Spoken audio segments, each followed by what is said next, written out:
আসসালামু আলাইকুম, সবাইকে স্বাগত জানাচ্ছি গ্লোবাল ভিউজে। আপনাদের সঙ্গে আছি আমি সুরভিতিবা। আজ জানাবো আন্তর্জাতিক গণমাধ্যমে আলোচিত সংবাদ ও বিশ্লেষণ। এতদিন জীবিত বন্দী ফেরত পেলেও এবার গাজা থেকে 4 লাশ ফেরত পেয়েছে ইসরায়েল। বৃহস্পতিবার সকালে দক্ষিণ গাজার খান ইউনিসে ধ্বংসস্তূপের ওপর স্থাপিত মঞ্চে রেড ক্রস ক্রুদের কাছে লাশগুলো হস্তান্তর করা হয়। এ সময় মুখোশ এবং মাথায় সবুজ ব্যান্ড পরা ফিলিস্তিনি যোদ্ধারা সারিবদ্ধভাবে দাঁড়িয়েছিলেন। মঞ্চে স্থাপিত একটি ব্যানারে যুদ্ধে হতাহত ফিলিস্তিনিদের সংখ্যা লেখা ছিল। আরেকটি ব্যানারে ছিল ইসরায়েলি পতাকা মোড়ানো কফিনগুলোর ছবি। এতে লেখা হয়, যুদ্ধে ফেরা মানে কফিনে তোমাদের বন্দীদের প্রত্যাবর্তন। হামাসের সামরিক শাখা আল কাসাম ব্রিগেডসের মুখপাত্র আবু ওবায়দা এর আগে বন্দী বিনিময়ের সার্বিক তথ্য জানান। আলোচিত শিরি বিবাস, তার 2 সন্তান ও ওদেদ লিফশিৎজের লাশ হস্তান্তরের কথা জানিয়ে তিনি বলেন, গাজা উপত্যকায় নির্বিচার বোমাবর্ষণের আগে তারা সবাই জীবিত এবং সুস্থ ছিলেন। এদিকে ইসলামিক জিহাদের সামরিক শাখা আল কুদস ব্রিগেডসের মুখপাত্র আবু হামজা জানান, ওদেদ লিফশিৎজকে ইসরায়েলি সেনারা ইচ্ছাকৃতভাবে হত্যা করেছেন। বিবাস পরিবারের বিষয়ে আল মুজাহিদিন মুভমেন্টের সামরিক শাখা আল মুজাহিদিন ব্রিগেডসের মুখপাত্র আবু বিলাল জানান, 2023 সালের 7 অক্টোবর তাদের হাতে বন্দী বিবাস পরিবারের সঙ্গে ইসলামী রীতি অনুযায়ী ভালো আচরণ করা হয়েছে। ভালোই ছিলেন তারা। একসময় ইসরায়েলি বাহিনী তাদের লক্ষ্য করে মিসাইল হামলা চালায়। এতে পরিবারের সদস্যরা এবং তাদের নিরাপত্তায় নিয়োজিত প্রতিরোধ যোদ্ধারা নিহত হন। ফিলিস্তিনি সংবাদ মাধ্যমগুলো জানিয়েছে, বন্দী বিনিময়ের ধারাবাহিকতায় শনিবার ইসরায়েলি কারাগার থেকে আরও 602 জন ফিলিস্তিনি বন্দী মুক্তি পাবেন। হামাসকে নিরস্ত্র করা কিংবা গাজা উপত্যকা থেকে তাদের অপসারণের যে কোনো প্রচেষ্টা উড়িয়ে দিয়ে হামাস নেতারা বলেছেন, গাজায় ভবিষ্যতের যে কোনো সিদ্ধান্ত অবশ্যই ফিলিস্তিনি ঐক্যমত্যের মাধ্যমে হবে। বুধবার রাতে হামাসের মুখপাত্র হাজেম কাশেম ইসরায়েলের উদ্দেশ্যে বলেন, গাজা থেকে হামাসকে বিতাড়িত করার চিন্তা নির্বোধ মনস্তাত্ত্বিক যুদ্ধ। তিনি বলেন, গাজা থেকে হামাসকে সরিয়ে দেয়া বা নিরস্ত্র করা কোনোটি সম্ভব হবে না। এর আগে বুধবার ইসরায়েলের পাবলিক ব্রডকাস্টার কানির এক প্রতিবেদনে বলা হয়, প্রধানমন্ত্রী বেনিয়ামিন নেতানিয়াহু যুদ্ধবিরতি এবং বন্দী বিনিময় চুক্তির 2য় ধাপ নিয়ে আগামী সপ্তাহে আলোচনা শুরু করার সিদ্ধান্ত নিয়েছেন। তবে গাজা থেকে হামাসকে অপসারণ এবং অঞ্চলটিকে বেসামরিকীকরণের শর্তে এই আলোচনা হবে। কাসেম বলেন, শনিবার আমরা ফিলিস্তিনি জনগণের জন্য একটি বড় অর্জন দেখতে পাব। ওই দিন ইসরায়েলি কারাগার থেকে যাবজ্জীবন এবং দীর্ঘমেয়াদে কারাদণ্ডপ্রাপ্ত ফিলিস্তিনি বন্দীরা মুক্তি পাবেন। হামাস জানিয়েছে, ফিলিস্তিনিদের মুক্তির বিনিময়ে শনিবার 6 জন জীবিত বন্দীকে ইসরায়েলের কাছে হস্তান্তর করার পরিকল্পনা রয়েছে তাদের। কাসেম চুক্তির 2য় ও 3য় ধাপ এগিয়ে নিয়ে যাওয়ার জন্য হামাসের প্রস্তুতির কথা নিশ্চিত করে বলেন, আমরা রাজনৈতিক ও মাঠ পর্যায়ে চুক্তির সমস্ত শর্ত বাস্তবায়নে প্রস্তুত। তিনি বলেন, আমরা এমন একটি 2য় পর্যায়ের জন্য প্রস্তুত যেখানে একসঙ্গে সব বন্দীর বিনিময় হবে। তবে এটি তখনই সম্ভব যখন একটি চূড়ান্ত চুক্তি হবে, যা স্থায়ী যুদ্ধবিরতি এবং গাজা থেকে ইসরায়েলের সম্পূর্ণ সেনা প্রত্যাহারের নিশ্চয়তা দেবে।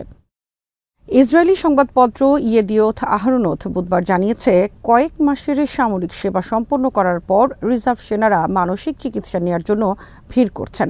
1.5 মাস আগে প্রতিরক্ষা মন্ত্রণালয়ের শুরু করা এ বিষয়ক এক চিকিৎসা কর্মসূচিতে তালিকাভুক্ত হয়েছেন 1,70,000 সেনা। কর্মসূচিতে রিজার্ভ সেনাদের সংখ্যা আশঙ্কাজনক এবং এই সংখ্যা দিন দিন বাড়ছে। প্রতিবেদনে বলা হয়, চিকিৎসা নিতে চাওয়া সেনাদের তুলনায় চিকিৎসকের সংখ্যা অপ্রতুল হওয়ায় অমিত থেরাপি নামের এই প্রোগ্রাম সামাল দিতে হিমশিম খাচ্ছে কর্তৃপক্ষ। এদিকে ইসরায়েলি সেনাবাহিনীর পুনর্বাসন বিভাগের একটি প্রতিবেদনে বলা হয়েছে, 2023 সালের 7 অক্টোবর আল আকসা ফ্লাড অভিযান শুরু হওয়ার পর থেকে 16,000 সেনা আহত হয়েছেন। যুদ্ধে আহতদের মধ্যে 8,600 জন শারীরিক সমস্যার সম্মুখীন হয়েছেন এবং আরও 7,500 জন গুরুতর মানসিক সমস্যার সঙ্গে লড়াই করছেন, যার মধ্যে রয়েছে মারাত্মক উদ্বেগ, উৎকণ্ঠা, বিষণ্ণতা ও ভারসাম্যহীনতা।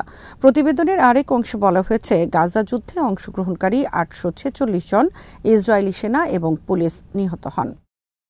মিশর ও জর্ডান মনে করছে তারা মার্কিন প্রেসিডেন্টকে তার গাজা দখলের পরিকল্পনা থেকে বিরত রাখতে সফল হয়েছেন।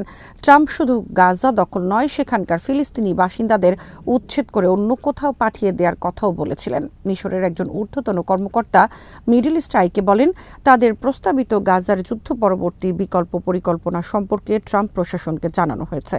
এতে তাদের সায় আছে। ওই কর্মকর্তা বলেন, মিশর গাজা নিয়ে একটি বিকল্প পরিকল্পনা তৈরির কাজ করছে। প্রেসিডেন্ট ট্রাম্প এই পরিকল্পনায় সম্মতি দিয়েছেন। নাম প্রকাশ না করার শর্তে মিশরের ওই কর্মকর্তা বলেন, জর্ডানের বাদশাহ দ্বিতীয় আবদুল্লাহ ওয়াশিংটন সফরকালে গাজা থেকে ফিলিস্তিনিদের উচ্ছেদের বিষয়টি নিয়ে ট্রাম্পের সঙ্গে আলাপ করেন। এই পরিকল্পনায় ট্রাম্পকে রাজি করানোর ক্ষেত্রে তার গুরুত্বপূর্ণ ভূমিকা রয়েছে। কায়রো ও আরব বিশ্ব ট্রাম্পের সঙ্গে জর্ডানের বাদশার বৈঠককে প্রাথমিক বিজয় হিসেবে দেখছে। মিশরের এই কর্মকর্তা মিডল ইস্ট আইকে বলেন, ওই রুদ্ধদ্বার বৈঠক থেকে দারুণ ফলাফল এসেছে। আবদুল্লাহর বক্তব্য খুব মনোযোগ সহকারী এবং সহানুভূতির সঙ্গে শোনেন মার্কিন প্রেসিডেন্ট। এদিকে ইসরায়েলের চ্যানেল 13 গাজা থেকে ফিলিস্তিনিদের বহিষ্কারের বিষয়ে ট্রাম্পের বিতর্কিত পরিকল্পনা নিয়ে ইসরায়েলি মন্ত্রিসভার সদস্যদের মধ্যে মতবিরোধের খবর প্রকাশ করেছে। প্রতিবেদনে বলা হয়, মন্ত্রিসভার আইন উপদেষ্টা গালি বাহরফ মিয়ারা ট্রাম্পের পরিকল্পনার জন্য একটি আইনি নির্দেশ প্রস্তুত করার এবং বিষয়টি পর্যালোচনার জন্য নিয়মিত বৈঠক আয়োজনের প্রয়োজনীয়তার উপর জোর দিয়েছেন। কিন্তু পররাষ্ট্রমন্ত্রী গিদিওন স্যার আইন উপদেষ্টাকে আক্রমণ করেছেন। তিনি সতর্ক করে বলেন, তিনি যেন মন্ত্রীদের এ ধরনের নির্দেশনা না দেন। বিশ্লেষকরা বলছেন, সার্বিক পরিস্থিতি বিবেচনায় মনে হচ্ছে গাজা থেকে ফিলিস্তিনিদের উচ্ছেদ করার মার্কিন পরিকল্পনা গতিহীন হয়ে পড়েছে। আগামী সপ্তাহগুলোতে আরব ও মুসলিম বিশ্বের নির্ধারিত বিভিন্ন পদক্ষেপ সেই পরিকল্পনা আরও নিস্তেজ করতে পারে।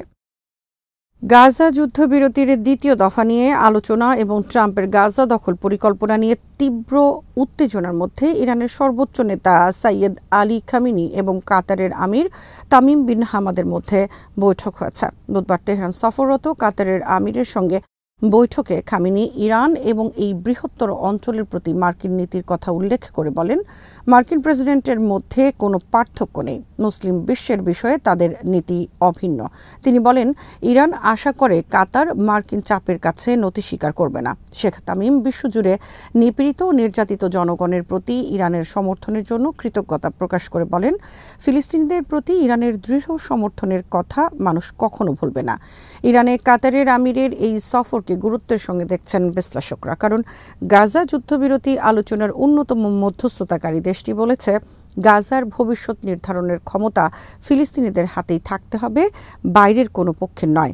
তারা বলেছেন, এটি ফিলিস্তিনিদের নিজস্ব সিদ্ধান্তের বিষয়। যুদ্ধের পর গাজায় কি হবে, ফিলিস্তিনিদের আনুষ্ঠানিকভাবে কে প্রতিনিধিত্ব করবে, রাজনৈতিক পরিমণ্ডলে কোন দল বা গোষ্ঠী সক্রিয় থাকবে, সেটিও তাদের ঠিক করা উচিত। মনে করা হচ্ছে, গাজার শাসন ব্যবস্থায় শাসক দল হামাসকে বহাল রাখতে চাচ্ছে কাতার। দোহার এই বক্তব্য এমন সময় এলো যখন ইসরায়েল বারবার গাজা থেকে হামাসকে উৎখাতের ঘোষণা দিয়েছে এবং যুক্তরাষ্ট্র অঞ্চলটির ভবিষ্যৎ প্রশাসন নিয়ে নানা প্রস্তাব দিচ্ছে। স্পষ্টত ইসরায়েল ও যুক্তরাষ্ট্রের পরিকল্পনার বিরুদ্ধে অবস্থান নিয়েছে দোহা। ইরানি পার্লামেন্টের স্পিকার মোহাম্মদ বাকের কালিবাফ সতর্ক করে দিয়ে বলেছেন, ফিলিস্তিনের ভাগ্য নির্ধারণের অধিকার কোনো ঔপনিবেশিক শক্তি নেই। বুধবার আজারবাইজানের রাজধানী বাকুতে এশিয়ান পার্লামেন্টারি অ্যাসেম্বলির 15তম পূর্ণাঙ্গ অধিবেশনে তিনি বলেন, দুর্ভাগ্যবশত সাম্প্রতিক মাসগুলোতে আমরা দেখেছি লেবানন ও গাজায় সামরিক ও কৌশলগত ব্যর্থতার পরও ইসরায়েল ও যুক্তরাষ্ট্র থেমে থাকেনি। তারা এই অঞ্চলে বহুমুখী ষড়যন্ত্রে লিপ্ত। কালিবাফ বলেন, ডোনাল্ড ট্রাম্পের দখল এবং ফিলিস্তিনিদেরকে জোরপূর্বক বাস্তুচ্যুত করার বিষয়ে তার সাম্প্রতিক ভ্রান্ত মন্তব্য ঔপনিবেশিক ও আধিপত্যবাদী নীতির ধারাবাহিকতার নিদর্শন এবং এটি নিপীড়িত ফিলিস্তিনি জনগণের অধিকারকে উপেক্ষা ও লঙ্ঘনের ঘৃণ্য উদাহরণ। স্পিকার বলেন, ফিলিস্তিনের ভবিষ্যৎ যুক্তরাষ্ট্র বা অন্য কোনো ঔপনিবেশিক শক্তির মাধ্যমে নির্ধারিত হবে না। এর ভাগ্য নির্ধারণের অধিকার কেবল ফিলিস্তিনি জাতির। নিজেদের ভূখণ্ড থেকে ফিলিস্তিনিদের বাস্তুচ্যুতি পরিকল্পনার প্রত্যাখ্যানের কথা পুনর্ব্যক্ত করেছেন ফিলিস্তিনের প্রেসিডেন্ট মাহমুদ আব্বাস। তিনি বলেছেন, ফিলিস্তিন বিক্রির জন্য নয়, গাজা, পশ্চিম তীর কিংবা জেরুজালেম ফিলিস্তিনের কোনো অংশই পরিত্যাগ করা হবে না বলেও জানিয়েছেন তিনি। ফিলিস্তিনি বার্তা সংস্থা ওয়াফা জানিয়েছে, পশ্চিম তীরের রামাল্লায় বুধবার ফাতার কেন্দ্রীয় কমিটির সভার উদ্বোধনী বক্তৃতায় মাহমুদ আব্বাস এসব কথা বলেন। আদ্দিস আবাবায় শনিবার শেষ হওয়া আফ্রিকান ইউনিয়নের শীর্ষ সম্মেলনে তার অংশগ্রহণের কথা উল্লেখ করে আব্বাস বলেন, তিনি ফিলিস্তিনি জনগণকে বাস্তুচ্যুত করার যে কোনো প্রচেষ্টার বিরুদ্ধে ফিলিস্তিনের দৃঢ় অবস্থানের কথা তুলে ধরেছেন। সম্মেলনে আব্বাস ফিলিস্তিনি সংকটের রাজনৈতিক সমাধানের ভিত্তি হিসেবে আন্তর্জাতিক বৈধতা এবং আরব শান্তি উদ্যোগের গুরুত্বের উপরও জোর দেন। 2002 সালে বৈরুতে আরব লীগের শীর্ষ সম্মেলনে গৃহীত আরব শান্তি উদ্যোগে 1967 সালের সীমানা অনুযায়ী একটি ফিলিস্তিনি রাষ্ট্র প্রতিষ্ঠার আহ্বান জানানো হয়। এদিকে আব্বাস সংযুক্ত আরব আমিরাতের প্রেসিডেন্ট মোহাম্মদ বিন জায়েদের বিবৃতিকে স্বাগত জানিয়েছেন। বুধবার মার্কিন পররাষ্ট্রমন্ত্রী মার্কো রুবিওর সঙ্গে সাক্ষাতের সময় বিন জায়েদ ফিলিস্তিনি জনগণকে বাস্তুচ্যুত করার যে কোনো প্রচেষ্টাকে দৃঢ়ভাবে প্রত্যাখ্যান করেন।